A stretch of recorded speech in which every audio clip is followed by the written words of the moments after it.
Hey everybody, welcome back. This is Fun with Fallen Flags. My name is Michael McCarville. There is a YouTube channel and a Facebook group. You can see the graphic there up at the top. I will leave notes in the description for this video, but feel free to join both of those and let's get started with this project. Okay, so stepping back a little bit, I have a couple of kits that I'm going to put a winch in, and one of them is the Denver and Rio Grande derrick. It is numbered OP for a maintenance device. That's how the Denver and Rio Grande lettered their equipment. So I needed a winch for that. So I have one of those for the winch, and I haven't put that together, so it's going to go on the to-do pile as well. So I found the same kit in S scale. It's an SN3 kit as the HON3 kit that I already have for the other car. So that's what this is. Okay, so looking at the pieces, what we've got here is we've got the brackets for the sides. We've got the brackets that go in between them and hold that piece together. There are a couple of wheels that go towards the top up on this piece here. The drums themselves, the cap stands go on the end, and then at the end of these two pieces are the pistons, so they go there. So we're going to go ahead and take these pieces and clean them up, get the flashing off of them, and if there's anything, holes or anything like that need to be drilled out, we'll go ahead and do that in advance, test fit everything, and then we're just going to glue this thing together. So what I'm going to do is I'm going to go ahead and use this as a piece of mine equipment, either on a flat car, getting transported away, or still in the mine itself. And it's going to show a little bit of wear. It's going to have some line on it, some cable around the drums. But either way, it's going to show it as a piece of used equipment. So it's going to get some weathering. First step is going to be to assemble these basic parts. The two drums, the two cross beams, and the two frames.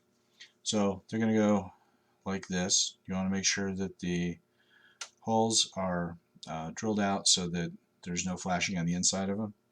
So the two drums, the larger side, the geared side, are going to go in the same hole. So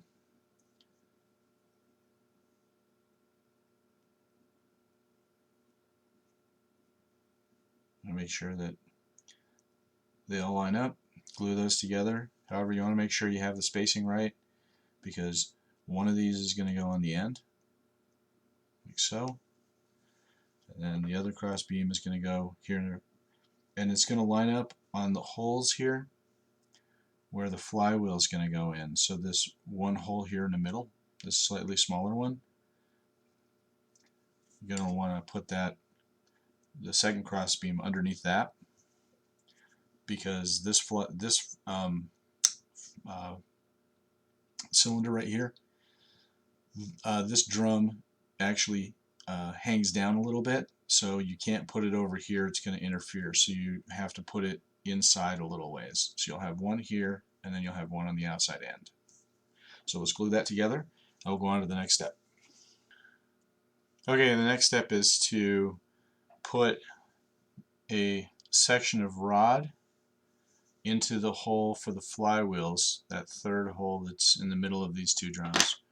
We're going to put a rod there. We're going to attach these two flywheels on either side of it. There's a hole in this crank, this arm here. We want to have the little peg that's sitting out on each of the flywheels. There's a hole here on this crank that's going to go over that. And then these pistons are going to go, there's a hole in the end on one side of the pistons, and this piece is actually going to plug into that. These pistons will sit on the very back end, so it will be pistons, the arms, then the flywheels on this. Now they mentioned quartering. What quartering is where this peg that's coming off the flywheel is turned a little bit more than the other one. So where this one might line up completely, this one's actually going to line up so that this arm needs to be bent upwards just a little bit. So just to show you, it's easy to break this soft metal, but if you just take it slowly, you can see this arm now is bent up a little bit, and in reality these should probably be offset quite a bit more, but I don't want to risk breaking these. So I'm going to glue this one on here, and then this is going to be sitting on the frame, but this arm is going to be bent slightly upwards.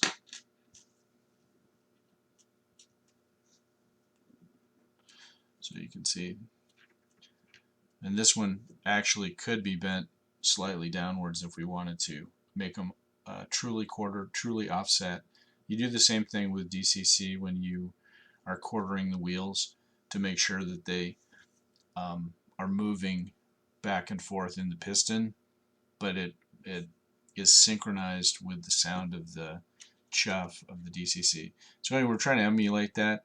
It doesn't have to be perfect because you're probably not going to see both sides of it at any point, but so to start with, I've already cut a length of this brass rod, and I've put it in these the holes on the two sides. So I'm going to glue this in place. Then I'm going to place the two wheels in place, and I'm not going to glue those on yet because I got to get those rotated so that they also synchronize with these arms as well. So it'll be a little tricky because you got to kind of hold these in place where you want them, and then you got to put this on the chassis, on the frame, and it's fairly narrow. There's not a lot of places to mount. It's also kind of offset a little bit too when you mount it, so it's a little weird how it does that. So anyway, I'm going to glue the rod in place, glue the flywheels on it at the same time I'm gluing each of these on. So I'll do one side at a time, and then this rod over here, I will glue the piston down to the frame while it's inside this rod piece. So the instructions are, they tell you this, it's a little unclear. It kind of helps to see it visually because there's only really one graphic on it that you can view. So okay, so you can see that that assembly is complete, and just to give you an idea what this should look like, there's a flywheel here attached to a crank, and then the other side of this crank has a rod that goes into this piston. So you'll notice that this one is bent slightly down, where the other one is bent slightly up, so that way it's moving in different directions, so it's not just trying to move at the same time. Reality, it should probably be offset just a little bit more than that, but that's about as far as we can move the pieces. Okay, so that's done. All we have left is glue these two capstans on the end. They go on the wider side of the drums onto these pegs, and then there's two brakes, two hand brakes, and they go on this side onto these onto the drums on these two pegs here. You always want to make sure that you test fit them first. There is little holes on one side of the capstand, and then the hand brakes have a little tiny hole recess right here on that piece. So test fit them, and then we'll glue them on, and then that should be it for the construction phase.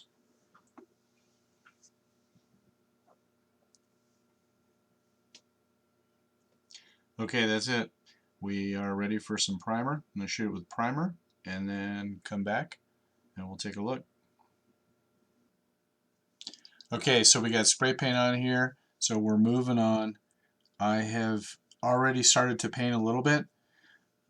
So this is going to be a piece of industrial equipment, so it's going to get pretty heavily weathered and grease and definitely a lot of rust. But before I do that, I want to give parts of it just kind of a base coat, just of a different color, just to make it interesting.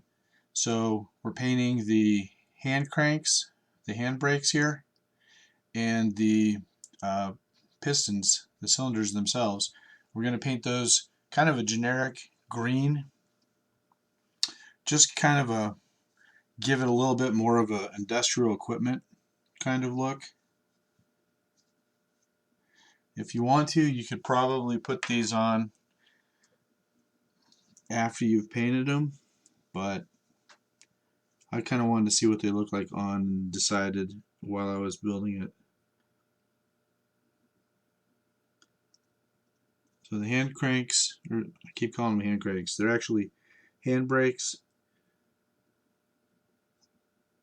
These are pretty simple to paint, very little transition piece.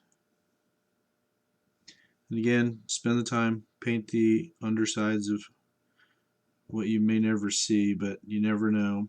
You may place a camera or a mirror someplace, or a reflective surface.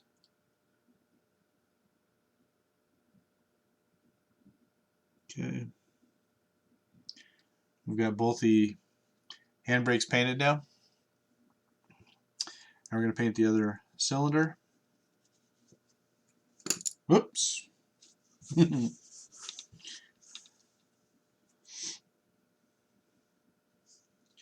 Paint my desktop while I'm at it. So just a word about some of the detail in this. On the sides there is a little place for a hose to go right here on the inside, and on this surface right here on the outside there's also a place for a hose to go. If you decide that you were going to put this as a piece of active equipment, you can put steam lines and exhaust lines on those. Drill those out, use a piece of brass wire or rubber tubing or whatever you decide you're going to go with, and you're going to have an exhaust, a steam intake and an exhaust coming off of it. And that's how this device, this winch, is going to be powered.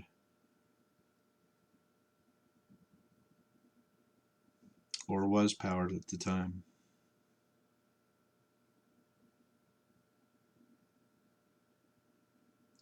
This coat doesn't necessarily have to be perfect, because it's probably going to get pretty rusted and grimy, but we're going to take the time to make sure it looks good before we gunk it up, because you never really know what surface is going to get completely covered in rust and what is going to be exposed. But the rust can hide some of your mistakes too, so it can be a little forgiving.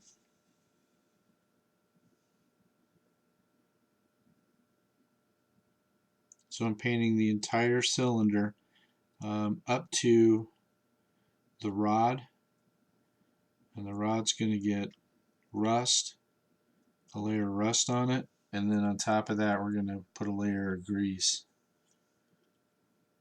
assuming it was well lubricated before it was removed.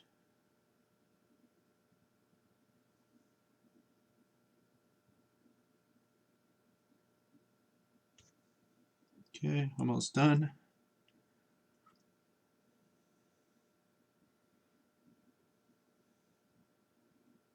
Alright.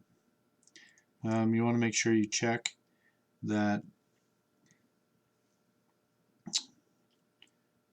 you've got a good coat on. But again, like I said, any rust colored paint or powders or washes or whatever you decide you want to use can kind of cover up some of the imperfections of your paint.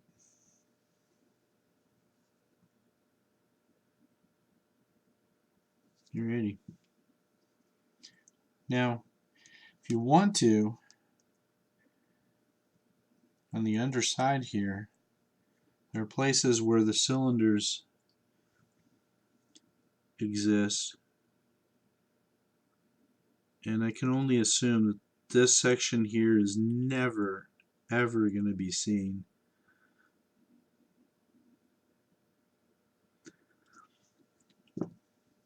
But let's assume that we mount this, I don't know, upside down or as a load that's fallen off the flat car or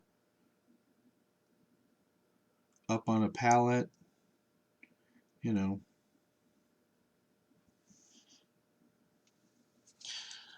I don't know where you're going to use this. I don't know where I'm going to use this. And so since I don't, I'm going to go ahead and get a good coating on there and cover any of the parts of the piston. So that's done. So if you want to know what kind of color I used, this is, I've had this for a while, so I'm not even sure if this is still in production. I don't know if I've seen this or not, come to think of it. It's Pensy Green 16-21 Badger Model Flex is the name of it. So I don't know if this is still in production or not. It's in pretty good shape. It's not dried out, so it's a water-based acrylic paint. So if you decide you want to use that, that's the color I used. You can find greens that are very close to this. See if you can see that. The bright light might help. So we've painted these two handbrakes and these two, and next we're going to go over and give it some rust. So like I said, there's exhaust lines and there's steam lines for steam power into these two cylinders on these sides. Also, there would be a lot of cable on here, presumably used cable, so it's going to be sort of a blackened, greasy look, but definitely very rusty, that you would wrap around here. Don't use cotton thread, use nylon or something that doesn't have a lot of fuzz on it. I'm going to leave this device like this for now. I'm not going to put any kind of steam lines.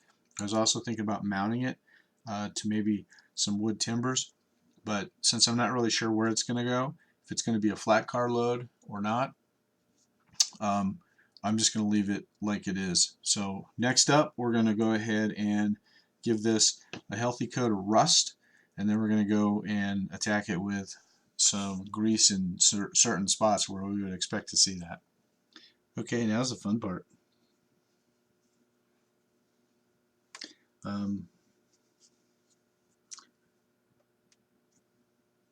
Go ahead and do a little bit of dirt.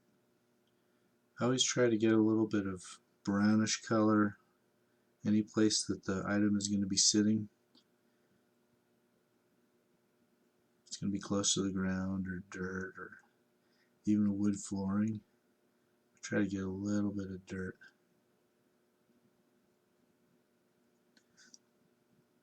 And I've got a couple different colors that I use. It really can be very, very subtle. Doesn't have to be a lot. Just enough to make it look a little grimy.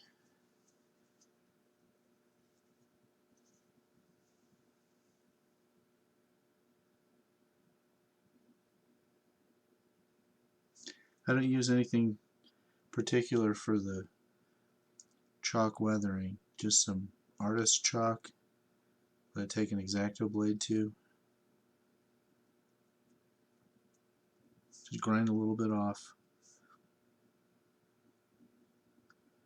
and put it in a flat container. Use a lot of bottle caps. The bigger mouth bottle caps, the better. Use two different kinds of brown on this, so you get a little variation. Nothing's the same color ever. Do a little black in here too. Even painted surfaces, like a car, you'll notice it looks different in the sunlight, top surface versus the bottom. You can even simulate that with paint. Do a little lighter color on the top, whitewash it, whatever. And we may want to go back over it with the dirt a little bit.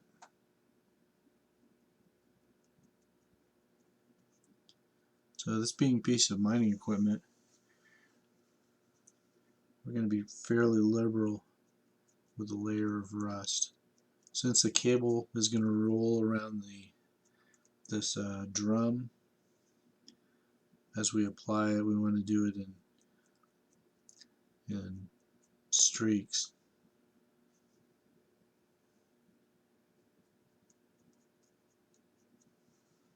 There's really not any part of this that is going to be immune from getting heavy coated of rust powder.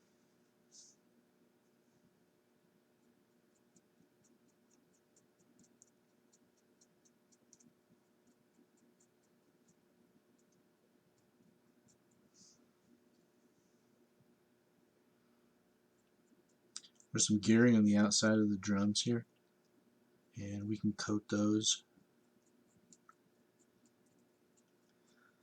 Kind of a dry brushing almost, a little bit of material in the brush that just hits the top surfaces, and then when it's painted, when it's coated with a layer of dull coat, you're going to see the gearing stand out a little bit more. It's always better to do layers instead of just dumping it all on. So if you're uncomfortable with weathering, do it slow. Take your time. I've over-weathered a lot of stuff. It's hard to recover from that, but it's easy to add a new layer.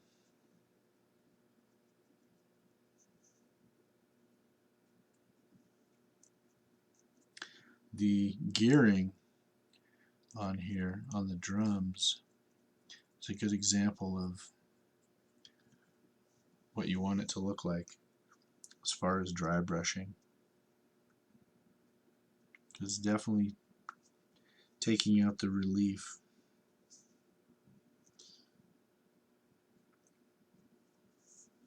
Alright, so you can see the difference between the cap stands here on the drum.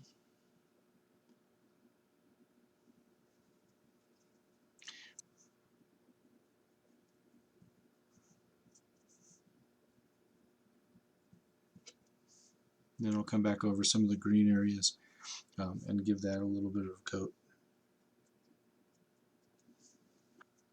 Okay, the first coat is on. Shot it with some dull coat. So we're going to go after some of the more worn areas with even more grime. Going to hit it with some rust.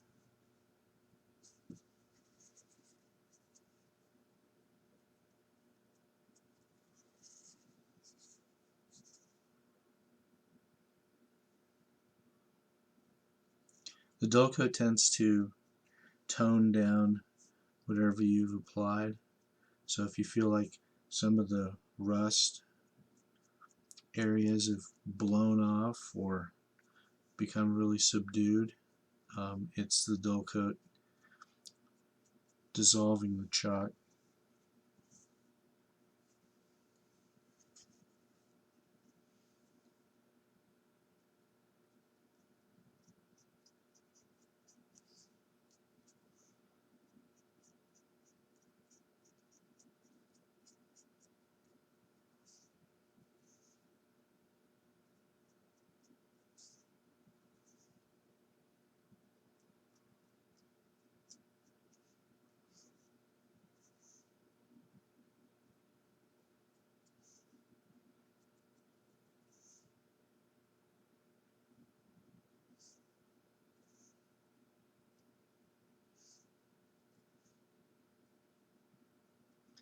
Hitting all these raised areas.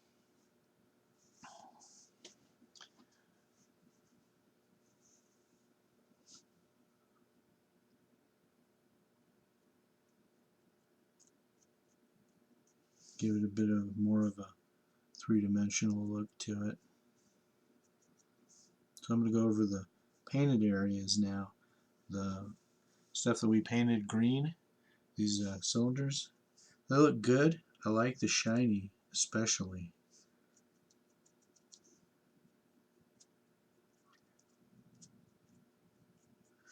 But this is model railroading. Stuff doesn't stay clean and pretty very long.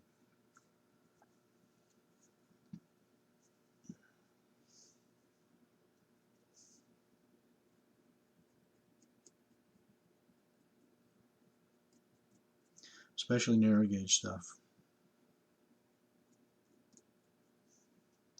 You can see the rust definitely attaches to the bolt heads pretty easily, and then the rest of the surface stays fairly clean, which really looks good. Any of the edges, you got to think about the equipment, how it's being used. There's going to be cables dragging back and forth across the equipment.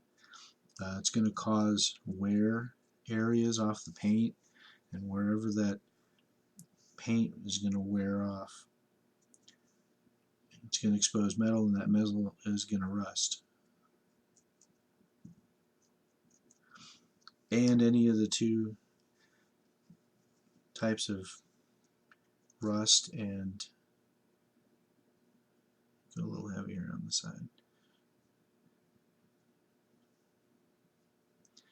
Any of the places where there's two types of paint color, where there's some along the edges, kind of a dry brush effect, and some of it on the original color on the flat side.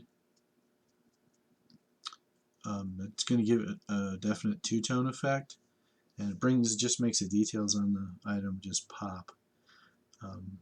You can imagine what we would do if this was an entire structure. All we're doing is the winch, so think about that. We're only weathering this winch at this point. We haven't even talked about any other surface, any other hardware device that's present on the site.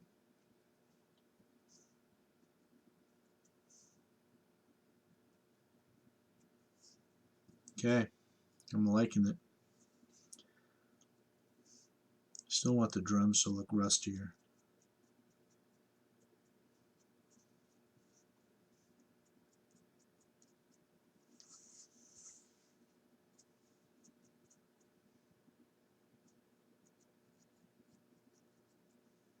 So this is layer number 2. We'll see, we may come back with layer number 3.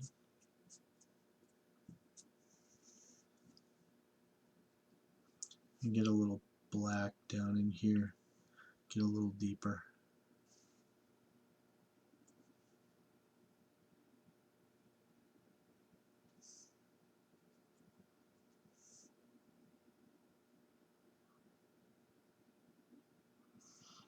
Do a few real subtle stripes.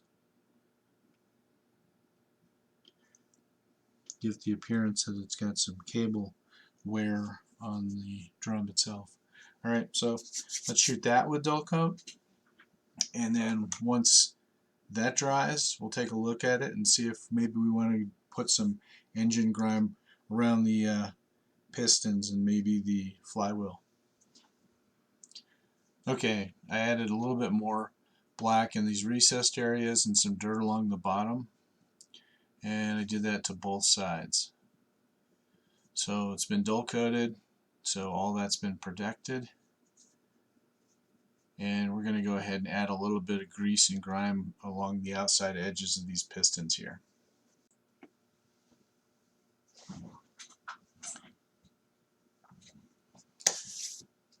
Okay, so I think we're going to go ahead and leave it like that for the dust. Now once again, we're doing layer, layer, layer, layer, layer. So keep that in mind as you go. I'm going to do a couple of things at once. At this point, the pistons, we're going to see if we can put a little bit of, where is it? Where did you go? Oil stains. So I'm going to put some oil stains.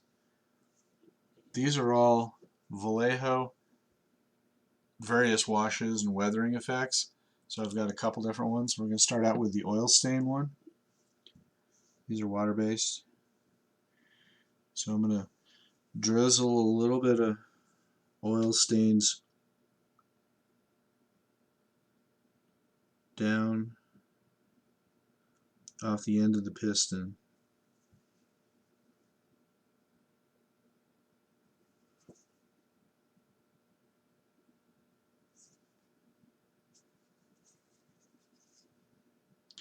Just so it looks like it's run down. And that's it.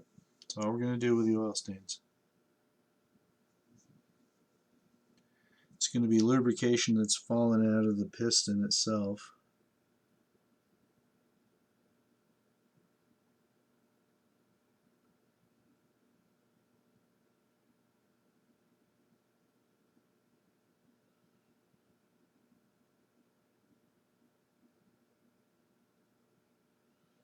We want it to kind of run along the base.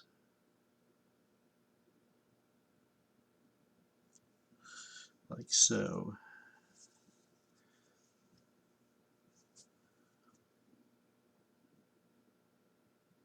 Get this side to run a little bit more.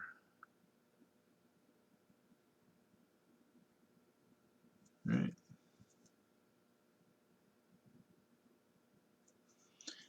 That's it. That's all we want for that. It's really, really subtle. It just looks like a little bit of grime. That's all we're going for. And this stuff looks like oil had been spilled. This would be great on a platform. So we just used Vallejo engine oil stains.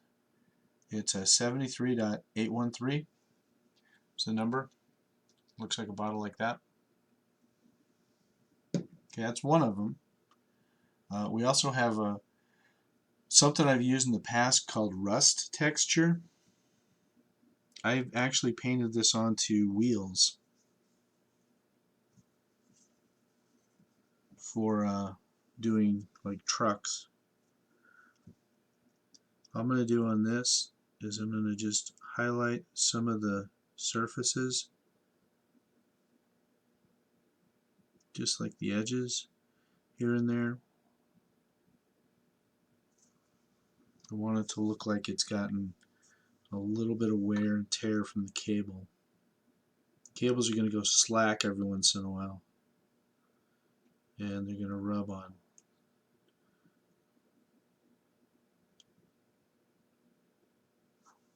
Just a few little streaks here and there. You want to cover everything.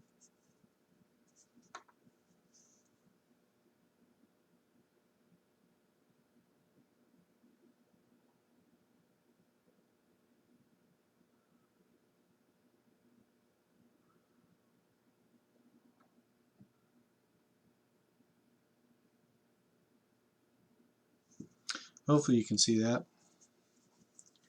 I'm going to get inside here on this drum. There's a rod that goes between the two cable spools, and we're just going to get a few streaks on it. Nothing uniform.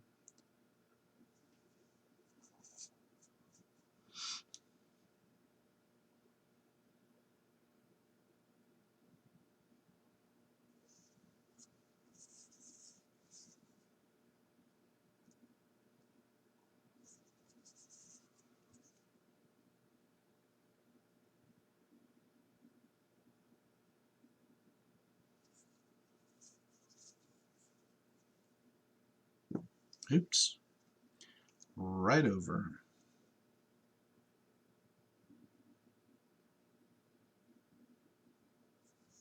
Alright. Very subtle. One other place I want to put this is I want to place it on the bolt heads that are out here. See if I can get a little bit of detail. Alright. If you thin the Vallejo rust texture, it tends to get a lot redder.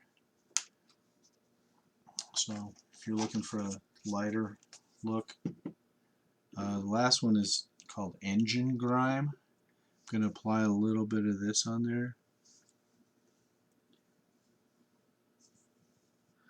And I'm going to add a little bit of water to it.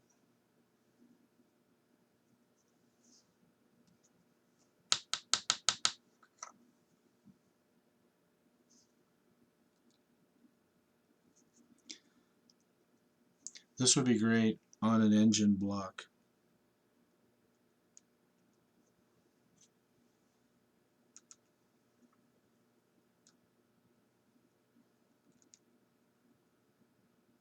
What I'm doing is I'm trying to make just a little bit of a light wash.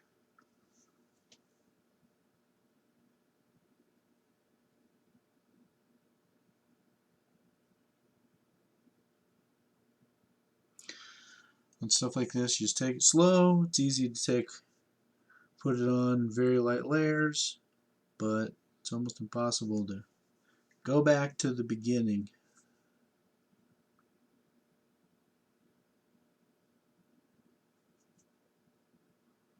Put a little bit on, take a little bit off with your brush if it's too much.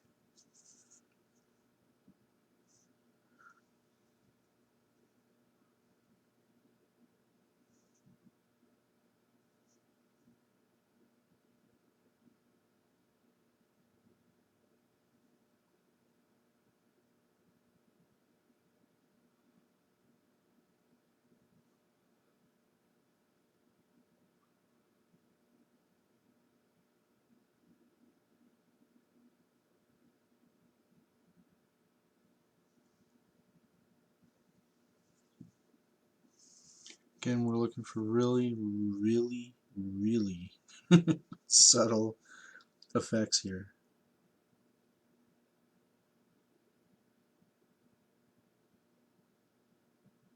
And then we want to let this dry completely and then shoot it with just a light coat.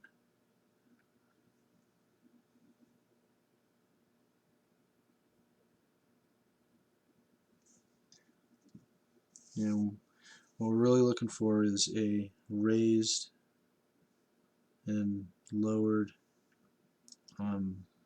differentiation in some of the parts.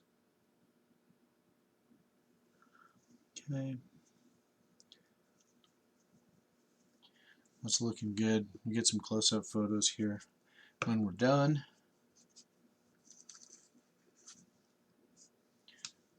That is the Vallejo engine grime 73.815. The rest was 73.821 and the oil was 73.817. I'm going to go back to the, well, let's see, what else do I have?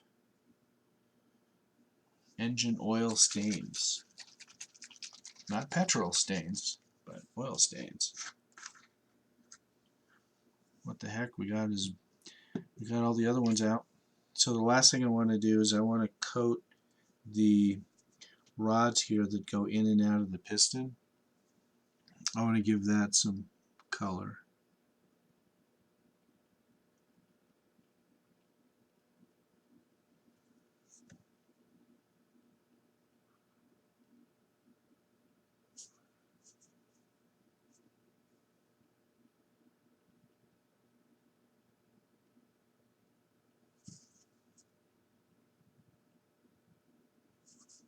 Take a little bit off.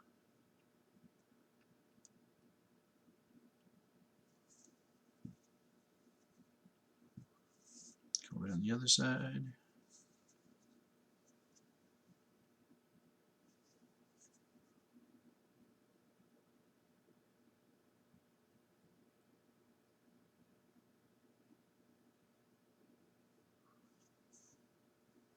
Thinking that this rod is probably going to be lubricated, so it's going to bleed over onto this support arm. I'll leave it like that. So we got some nice drips. We got this lubricated. We've got the bolt heads covered. A little bit of a white, lighter gray wash on this wheel, so it looks like it's been moving. And then we kind of dry brushed some of the bolt heads. Nice little oil stain, the rod, a little whitewash, and then a few items around. You know, I'm going to actually put a little bit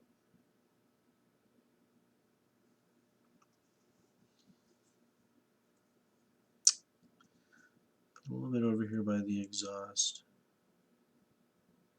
and intake.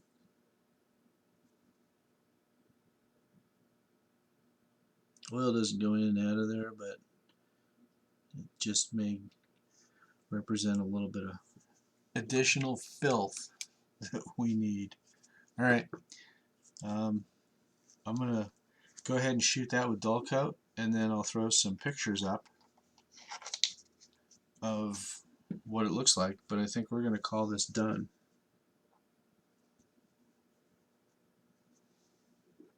And you know what? Actually, before I call it done, on the handles, there's these little support bars. There's this brake and then this handle that we would actually use. I'm going to coat the handle with a layer of rust. It actually makes it look more like it's a painted, darker piece. I don't know if you're ever going to see that, but you know what? I know it's there, and that's why we do what we do. Alright, so let me let that dry, a little bit of dull coat, and then I will throw some pictures up of our finished winch. Not bad.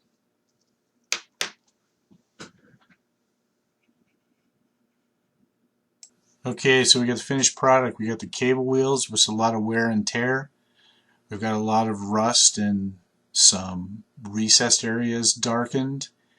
You can see that the metal sides look very authentic, and there's a lot of grime and grease on the pistons as well as going down the side of both sides. And that should do it. That's going to do it for this project. Alright guys, that's a wrap. So if you want to join the HO Scale Tutorials Facebook group or subscribe to this video channel, I will leave links in the description. Other than that, I appreciate you guys viewing, and we will see you next time. Thanks and take care.